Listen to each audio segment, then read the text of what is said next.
Nuestra esencia es picón, verde y sal. Nos definimos en colores, blanco, azul, amarillo. ¿En serio? ¿Nuestra esencia es picón? ¿Los colores con los que nos significamos son el blanco, el azul y el amarillo? ¿Y el verde de la bandera de Fuerteventura? ¿El rojo de la de Lanzarote, por ejemplo? Esencia es una palabra fuerte. Si creemos que ser canario o canaria es una esencia, que Canarias tiene una esencia, es posible que dejemos a muchas personas de las que vivimos y hemos nacido aquí fuera de la definición. La pugna por la definición surge por la necesidad de crear cohesión social, que la gente y el territorio se sientan uno. De eso vamos a hablar hoy con Roberto Gil, filósofo y autor del ensayo En el nombre de Canarias.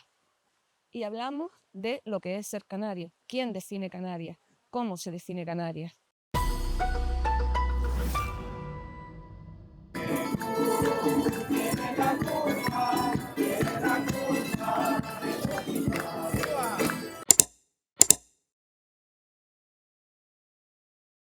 Cuando decías, parafraseando a Juan José Delgado, siempre se habla en el nombre de Canarias, se está anunciando las islas como conflicto. ¿Qué significa eso para ti? Bueno, esto viene directamente del planteamiento que hace dos autores, una autora y un autor, que son imprescindibles en la concepción de este ensayo en el nombre de Canarias, que son Chantal Mouffe y Ernesto Laclau. Ambos plantean en una obra que se ha convertido en un libro de culto, que se llama Hegemonía y Estrategia Socialista, que la manera en la que construimos discursivamente el mundo que nos rodea y que habitamos es clave a la hora de tratar de transformarlo o de procurar su reproducción tal como está. Entonces ellos apelan a un concepto que para mí es vertebral en todo el ensayo, que es el del significante flotante. Entonces, dar por sentado que Canarias es un significante flotante, lo que quiere decir es que van a haber un montón de significados que flotan alrededor del término de la palabra canaria y que están pugnando no los significados como tal, sino la gente que los enuncie por significar lo que es Canarias. Es decir, diciéndolo de otra manera, hay grupos sociales diferentes que ocupan lugares distintos en la estructura social del archipiélago que están compitiendo porque su visión de Canarias sea la que realmente impere. Y claro, en esas visiones, pues cada visión tiene una definición diferente de lo que somos y de lo que no somos. Habrá definiciones más incluyentes, más transformadoras, más igualitarias, y hay otras obviamente que lo son menos. Entonces la clave está en que siempre que se habla de Canarias o en el nombre de Canarias, estamos participando de esa pugna, aunque no lo queramos, aunque incluso lo ignoremos, estamos metidos en esa brega. Y bueno, lo estamos viendo muy recientemente, en el que las disputas en torno a lo que significa el nombre de Canarias están a flor de piel, porque estamos viviendo una situación bastante compleja, en la que podremos ahondar si quieres un poco más adelante, que lo que demuestra es que hay grupos con voluntad de transformación y hay grupos con voluntad de permanencia que acuden al nombre Canarias para legitimar o bien el statu quo o una posible cambio social. Y hay tantos definiciones en disputa o están colocados en torno a dos ejes principales. Lo que percibimos normalmente es que hay uno. Hay uno que nos cae encima como una losa y que no somos capaces de salirnos de él. Pero analíticamente, si uno se para a pensar en cómo se construyen este tipo de fenómenos, ¿no? Y en todos los trabajos que se han hecho desde las ciencias sociales para tratar de plantear cómo funcionan estos procesos de transformación o permanencia de una realidad social dada, lo que nos dice es que hay varios, muchísimos, probablemente tantos como sujetos hay en una sociedad. Lo que pasa es que pueden darse alianzas entre determinados sujetos y grupos de sujetos para competir con visiones dominantes. Entonces, frente a esta que nosotros siempre percibimos porque nos llega a través de los medios de comunicación, de trabajos académicos al uso que tienen más predicamento, a través de determinados perfiles académicos con prestigio, etcétera, etcétera, que es el de normalmente es que está vinculado a los grupos dominantes, ¿no?, que detentan el poder en la sociedad canaria. Existen otras versiones, yo diría que varias, más de una seguro, que compiten contra la misma. ¿Qué pasa?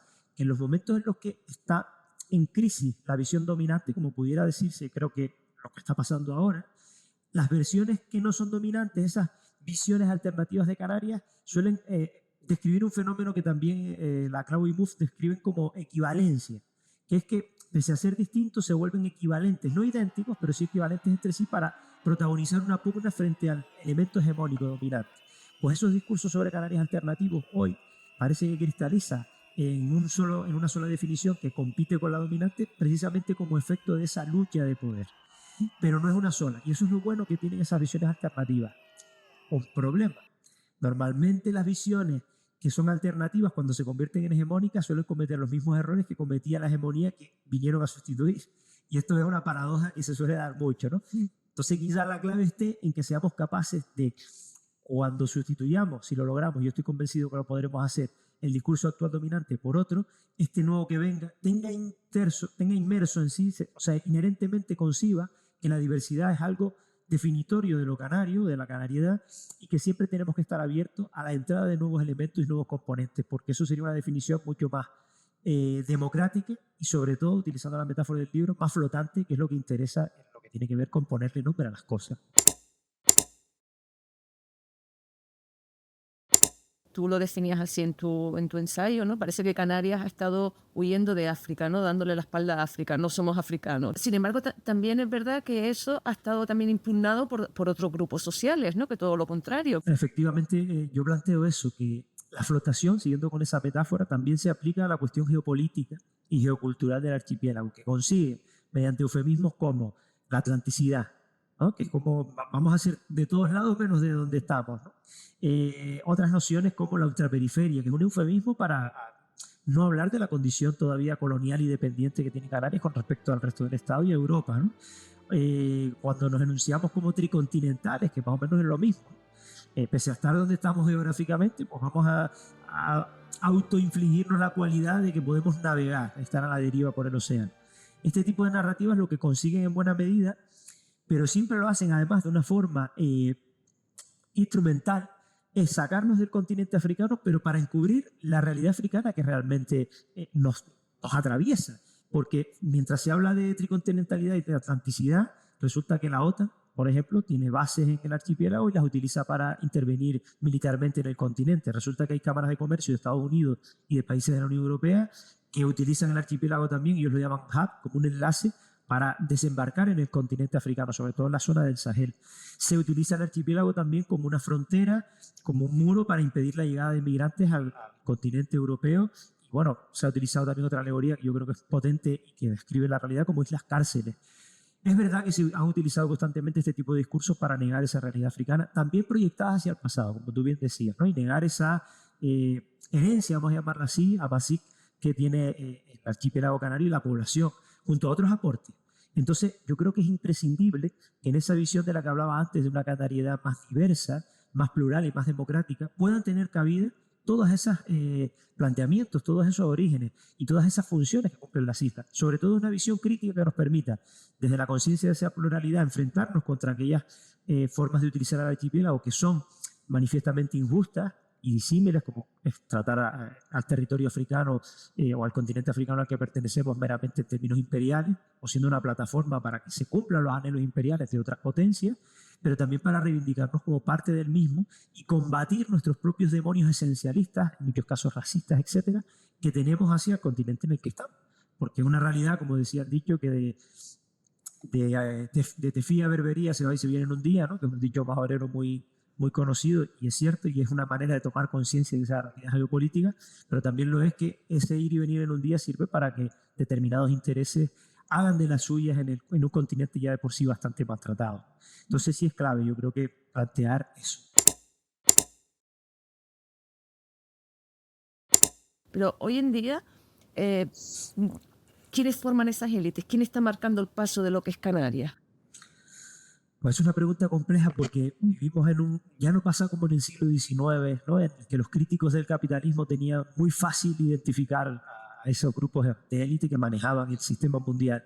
Hoy en día, además creo que es una estrategia de supervivencia, estos grupos de élite tratan de esconderse y de no ser visibles, aunque a veces pasan cosas raras como que salga el dueño de un conocido zoológico diciendo verdaderos disparates y alineándose claramente con la posición que defiende como parte de su clase social, ¿no? En este caso, clase privilegiada o clase alta. Pero normalmente juegan al despiste, ¿no?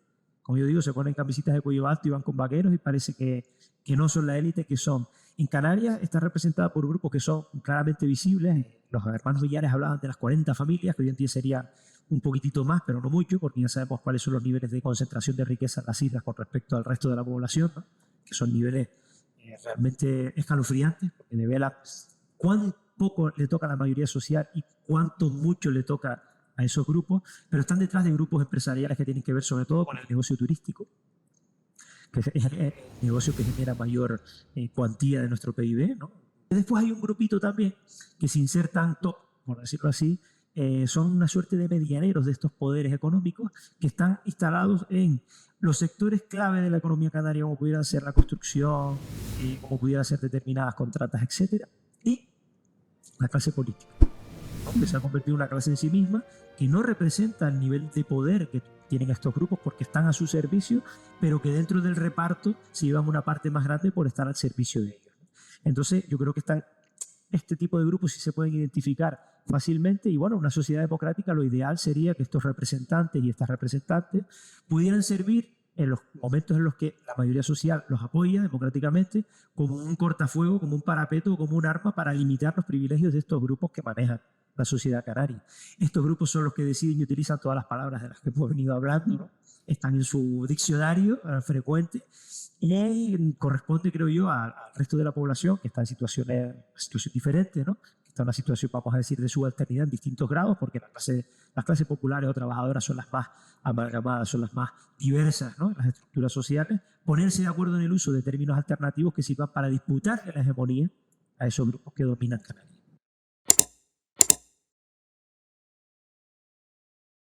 Realmente ahora es la industria turística la que está marcando el paso. De hecho, la ciudadanía suele adoptarlo sin ningún problema hasta ahora, hasta el 20 de abril. Sí, el 20 de abril es un acontecimiento visible que rompe la estructura sísmica, ¿no? Y nos mete en un nuevo entramado significante con nuevos significados asociados, en este caso, al nombre de Canarias, pero se viene fraguando desde hace bastante tiempo. O sea, no es algo que haya surgido espontáneo, aunque para muchas y muchos haya sido una sorpresa agradable, además, porque permite ponernos en ese terreno de disputa. Pero es verdad que hay muchos movimientos sociales y mucha gente que viene trabajando en este cambio, pues yo diría que como mínimo desde las postrimerías, ¿no? Desde los estertores de la dictadura franquista, que ya vinculan con las lógicas coloniales y con las lógicas también de carácter capitalista el uso que se ha hecho del territorio. Lo que pasa es que ahora estamos cosechando los frutos de una larga lucha y espero que esos frutos sea una cosecha abundante y que nos permita plantear ese desafío, ¿no? Pero es cierto que se está planteando así y es cierto que en buena medida en otros momentos la población en general estaba, vamos a decir que algo adormecida, pero es que la situación o la relación que tenemos con el modelo económico imperante es compleja, porque se supone que es el que está dándonos la posibilidad de poder tener un sueldo para llegar a fin de mes y poder comer, mantener a los hijos de ella, etcétera, etcétera. Entonces hay una cierta devoción hacia unos beneficios que serán pírricos, serán pequeños, que no están bien repartidos, pero nos están permitiendo vivir, a la par que darnos cuenta que también nos están generando un sufrimiento, un pesar, ¿no? Que hace que pues, muchas de nuestras madres lleguen a los 50, 60 años derrengadas con unas condiciones físicas lamentables, medicándose para poder seguir trabajando, ¿no? En el sector, sobre todo, servicios, etcétera, etcétera. Entonces, tenemos una relación compleja. La clave, y es lo más importante de este 20A, como acontecimiento, insisto, de algo que se venía labrando hace mucho más tiempo, es que ha conseguido que perdamos de alguna manera el miedo y que seamos capaces de elaborar una realidad propia más allá de los cánones que nos han venido dictando, ¿no? Y esa idea de vivimos del turismo, tenemos que cuidar islas amables, porque si no, ¿de qué vamos a comer? Lo estamos reelaborando y nos estamos dando cuenta que en buena medida, y esto también es cierto, aunque haya estado encubierto, esa riqueza que se genera en Canarias pasa indefectiblemente por el esfuerzo, el sudor y tristemente el sufrimiento de la mayoría social que sostiene ese modelo con su trabajo. Canarias siempre está reivindicando fuera, en esa imagen que da, su idiosincrasia en todo, ¿no? Como somos ultraperiféricas, pues vamos a quedar exentas de este impuesto o de esta ley. La imagen que tienen los otros de Canarias me da la impresión de que siempre estamos pidiendo, pero desde Canarias eso se ve como idiosincrasia. Sí, tienes toda la razón. Yo creo que el victimismo se ha convertido en uno de los rasgos de la identidad hegemónica en Canarias. tristemente. Y el victimismo no es emancipador. El victimismo lo que te coloca es en una posición de subalternidad crónica de la que es más difícil salir. Y en buena medida el discurso de partidos que se autodenominan nacionalistas en Canarias ha sido, más que nacionalismo, otro ismo, es el victimismo. Sí. En el que, bueno, la ultraperiferia es otro término que antes no nombramos y otro de esos eufemismos, ¿no? Para descentrarnos, bueno, que es fuertísimo. Hay un compañero filósofo de Gran Canaria, Daniel Barreto, que dice que la ultraperiferia es una definición terrible para hablar de un territorio, porque es lo que está más allá de la periferia. Es que ya no es que seamos la otredad del resto del Estado español y de Europa, sino es que estamos más allá de la otredad, ¿no? Es una definición fuerte, ¿no? Las definiciones que vienen de fuera sobre Canarias, en buena medida son apoyadas desde Canarias. Es uno de los planteamientos que yo hago. Y hay un elemento que yo sí resalto constantemente en el libro, y es cómo en la definición de lo que se supone que somos, siempre obviamos la realidad de lo que nos falta, de lo que está por fuera. La canariedad no es solamente lo que somos, sino también lo que nos falta. Siempre hay una otredad que es constitutiva de lo que somos. Cuando definimos el yo, nos definimos como individuos y sujetos en base a la oposición a un otro, que muchas veces es imaginario, ¿no? Pero que se encarna en determinadas personas. Entonces, las definiciones de los grupos siempre están mediatizadas por esas tensiones entre una otredad y un nosotros, nosotras, ¿no? Que se trata de construir y que se construye en esa tensión. De manera que cuando aludimos a un victimismo, lo que estamos haciendo es ponernos ya por debajo en esa definición y asumir un rol que en términos hegelianos sería el rol del esclavo, ¿no? Esta metáfora lo usa Manuel Alemán en su libro Psicología del hombre canario, y creo que es muy potente también para definir la realidad de las islas. Claro, pero ese victimismo, como tú muy bien lo defines, ¿no? No hace también que en el sentir de la ciudadanía, ¿no? Siempre está en el lado negativo, en el lado perdedor. Se da 40 millones para la pobreza, como tú decías antes, y yo no sé en cuánto estará ahora, pero el recuerdo que tengo del año 2018-2019 es que las ayudas al transporte en Canarias para el famoso descuento de residentes estaban en torno a los 300 millones de euros. Entonces, le estamos dando más dinero a la posibilidad de que determinados grupos sociales, que no son todos en Canarias, sino que son grupos concretos, se puedan desplazar al resto del Estado para llevar a cabo actividades de ocio, de trabajo, etcétera, etcétera, para mantener los vínculos con el Estado al que pertenecemos de una forma fluida, antes que a luchar contra las desigualdades que hay en el archipiélago. Entonces, esto es indicativo de cuáles son las prioridades de los grupos políticos que dirigen el archipiélago. Y lo que nos está demostrando es que ese victimismo realmente funciona y tiene efectos reales, ¿no? Efectos materiales. Y es que la máxima importancia es tratar de trazar una suerte de autopista simbólica, pero que no lo es, en la cual nos permite movernos, no sé, a 50, 100 euros de distancia, vamos a decir así, echar esa sinestesia ahí, para poder llegar al continente europeo y poder sentirnos parte de, ¿no? Frente a la realidad que tenemos de pobreza. Entonces, al final, el victimismo, fíjate que no se desvía hacia las víctimas, a los que podríamos definir como víctimas de este sistema, sino se dedica a mantener contenta a una mayoría, que en realidad es minoritaria dentro de esa mayoría social que conforma Canarias, para que se sienta parte de. Esto es muy complejo porque, claro, lo que dibuja son una suerte de imaginarios identitarios, culturales, políticos, etcétera, que generan ficciones que se sostienen, que son sostenibles a partir de ingresos, ¿no? A partir de materialidad que se representa a través de sus presupuestos. Cuando nosotros seamos capaces de definirnos de otra manera, quizás las prioridades cambien.